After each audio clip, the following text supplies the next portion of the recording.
Welcome to Adult Meditative Mind Stories. The chance to calm your body, ground your energy, and open up your creative mind. Spending just a few moments of time relaxing into a passive state while listening to a series of Mother West Wind wise stories from 1910, published by Thorton W. Burgess. Just find a quiet space, free from distraction, allowing yourself to be transported to a magical land of talking critters who are full of wisdom and insights, designed to fill your heart, warm your soul, and ignite your creative and intuitive mind. This is the story of why Mr. Snake cannot wink. Peter Rabbit and Johnny Chuck were playing tag on the green meadows. Of course, Peter can run so much faster than Johnny Chuck that he would never have to be it if he tried his best to keep out of the way. But he didn't. No, sir. Peter Rabbit didn't do anything of the kind. He pretended that one of his long hind legs was lame, so that he had to run on 3 legs, while Johnny Chuck could use all 4. It was great fun. They raced and dodged and twisted and turned. Sometimes Peter was so excited that he would forget and use all 4 legs. Then Johnny Chuck would shout out, "Not fair." Peter would say that he didn't mean to, and to make up for it, would be it and try to catch Johnny. Now it happened that curled up on a little grassy tussock, taking an early morning sunbath, lay little Mr. Green Snake. Of course, Peter Rabbit and Johnny Chuck were not afraid of him. If it had been Mr. Rattlesnake or Mr. Gopher Snake, it would have been a different story. But from little Mr. Green Snake, there was nothing to fear, and sometimes, just for fun, Peter would jump right over him. When he did that, Peter always winked, good-naturedly. But Mr. Green Snake never winked back. Instead, he would raise his head, run his tongue out at Peter, and hiss in what he tried to make a very fierce and angry manner. Then Peter would laugh and wink at him again. But never once did Mr. Green Snake wink back. Peter was thinking of this as he and Johnny Chuck stretched out in a sunny spot to get their breath and rest. He had never thought of it before, but now that he had noticed it, he couldn't remember that he ever had seen little Mr. Green Snake wink, nor any of Mr. Green Snake's relatives. He mentioned the matter to Johnny Chuck. "That's so," replied Johnny thoughtfully. I've never seen any of them wink either. Do you suppose they can wink?" "Let's go ask Mr. Green Snake," said Peter. Up they hopped and raced over to the grassy tussock where Mr. Green Snake lay. But to all their questions he would make no reply, only run his tongue at them. Finally, they gave up asking him. "I'll tell you what. Let's go over to the Smiling Pool and ask Grandfather Frog. He'll be sure to know, and perhaps, if he's feeling good, he'll tell us a story," said Peter. So off they scampered to the Smiling Pool. There they found Grandfather Frog sitting on his big green lily pad, just as usual. And Peter knew by the look on his great, googly eyes that Grandfather Frog had a good breakfast of foolish green flies tucked away inside his white and yellow waistcoat.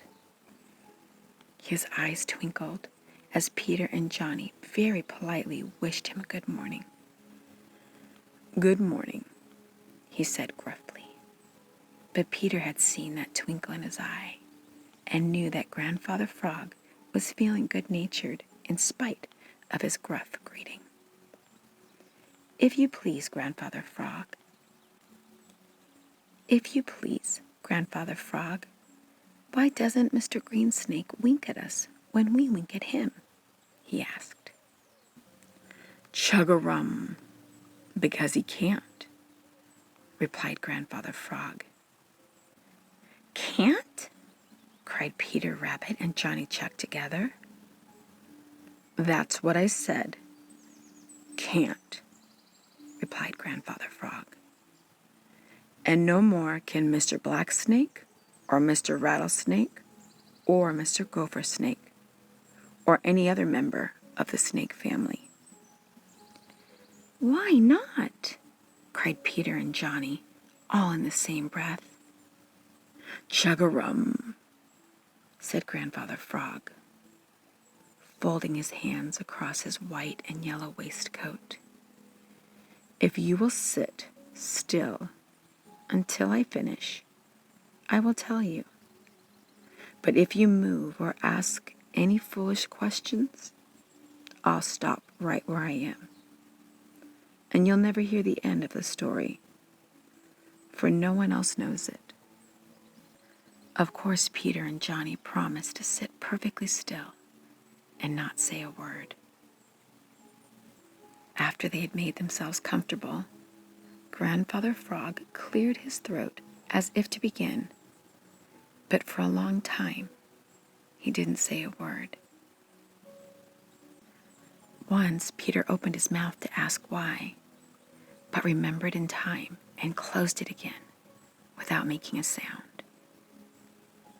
At last, Grandfather Frog cleared his throat once more, and with a faraway look in his great googly eyes began. "Once upon a time, long, long ago, when the world was young, lived old Mr. Snake, the grandfather 1,000 times removed of little Mr. Greensnake, and all of the other snakes whom you know. Of course, he wasn't old then. He was young and spry and smart, was Mr. Snake. Now there is such a thing as being too smart. That was the trouble with Mr. Snake. Yes, sir, that was the trouble with Mr. Snake. He was so smart that he soon found out that he was the smartest of all the meadow and forest people. And that was a bad thing. It certainly was a very bad thing. Grandfather Frog shook his head gravely. You see, he continued, as soon as he found that out, he began to take advantage of his neighbors and cheat them. But he would do it so smoothly that they never once suspected that they were being cheated. Mr. Snake would go about all day cheating everybody he met. At night, he would go home and chuckle over his smartness. It wasn't long before he began to look down on his neighbors for being so honest that they didn't suspect other people of being dishonest, and for being so easily cheated. Now, one bad habit almost always leads to another. From cheating, Mr. Snake just naturally slipped to stealing. Yes, sir, he became a thief. And that made trouble right away. But still, no one suspected Mr. Snake. He was always very polite to everyone and always offering to do favors for his neighbors. In fact, Mr. Snake was very well liked and much respected. When anyone had been robbed, he was always the first to offer sympathy and join in the hunt for the thief. He was so spry and slim and could slip through the tall grass so fast that he could just go almost where he pleased without being seen, and this made him very bold. If he did happen to be found near the scene of the trouble, he always had a story ready to account for his presence. And it sounded so true, and he told it in such an honest manner that no one thought of doubting it. So Mr. Snake found that lying helped him to cheat and steal, and all the time he kept thinking how smart he was. But even Mr. Snake had a little bit of a conscience, and once in a while it would trouble him. So what do you think he did? Why, cheating had become such a habit with him that he actually tried to cheat himself, to cheat his conscience. When he was telling a lie, he would wink one eye. That said, he to himself means that this isn't true. And if these folks aren't smart enough to see me wink and know what it means, it is their own fault if they believe what I'm telling them. But he always made sure he took care to wink the eye that was turned away from the one he was talking to. Dear me, such terrible times as there were on the green meadows and in the green forest. They grew worse and worse. And when, at last, Old Mother Nature came to see how all the little people were getting along, she heard so many complaints that she hardly knew where to begin to straighten matters out. She had all the little people come before her in turn and tell their troubles. When it came to Mr. Snake's turn, he had no complaints to make. He seemed to be the only one who had no troubles. She asked him a great many questions, and for each one he had a ready reply. Of course, a great many of those replies were lies, and every time he told one of these, he winked without knowing it. You see, it had become a habit. Now, with all his smartness, Mr. Snake had forgotten one thing, one very important thing. It was this: you can't fool Old Mother Nature, and it is of no use to try. He hadn't been talking 3 minutes before she knew who was at the bottom of all this trouble. She let him finish, then called all the others about her and told them who had made all the trouble.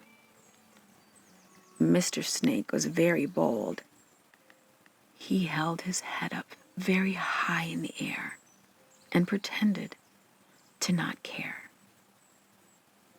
When Old Mother Nature turned her head, he even ran out his tongue at her, just as all the snake family do at you and me today.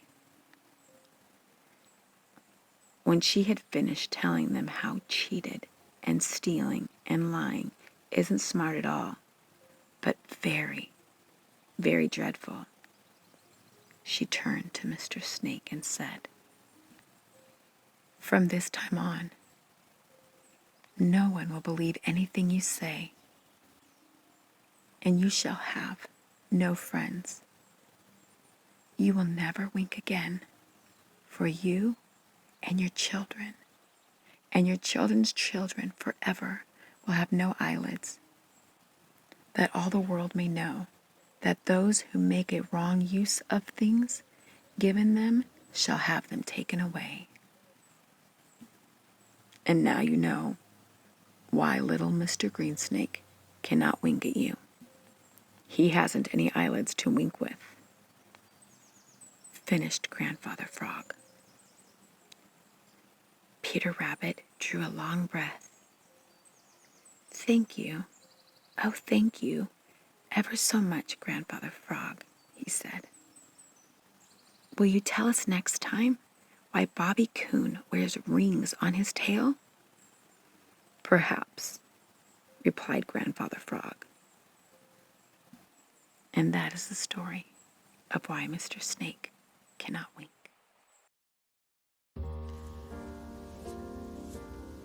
And now, whenever you're ready,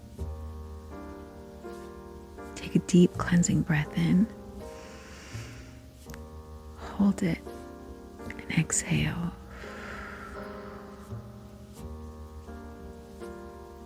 Taking a moment to slowly regain awareness of your surroundings, to become present-minded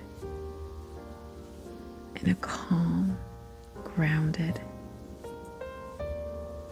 more peaceful state. I hope you enjoyed these adult meditative stories and that you follow this channel for more as an opportunity to continue empowering your creative mind, your intuitive muscles, and centering yourself in a joyful, childlike way. Until next time.